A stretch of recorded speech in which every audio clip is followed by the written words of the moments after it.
Operation కగార్ను ఆపివేయాలని మంచిర్యాలలోని IB చౌరస్తా వద్ద అంబేద్కర్ విగ్రహం ముందు ఆందోళన చేశారు. అఖిలపక్షం ప్రజా సంఘాల నేతల ఆధ్వర్యంలో నిరసన వ్యక్తం చేశారు. ఆదివాసీలను అంతమొందించి అడవి సంపదను కార్పొరేట్ శక్తులను కట్టబెట్టేందుకు చేపట్టిన ఆపరేషన్ కగార్ను ఆపాలని కేంద్ర ప్రభుత్వాన్ని డిమాండ్ చేశారు.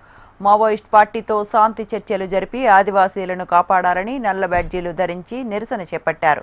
అడవులను నమ్ముకొని బతుకుతున్న ఆదివాసీల ఊచకోత కోసం చేపట్టిన ఆపరేషన్ కగార్ను నిలిపివేయాలన్నారు. ఈ మారణ హోమాన్ని న్యాయ నిపుణులు, మేధావులు, ప్రజా సంఘాలు తక్షణమే ఖండించి కాల్పుల విరమణ అమలయ్యేలా శాంతియుత పోరాటం చేయాలని పిలుపునిచ్చారు. మావోయిస్టులు శాంతి చర్చల కోసం సిద్ధమని లేఖ రాస్తే కనీసం పట్టించుకోకుండా మావోయిస్టుల ఏరివేత చేస్తున్న బీజేపీ ప్రభుత్వ విధానాలను ప్రతి ఒక్కరూ ఖండించాలని అన్నారు.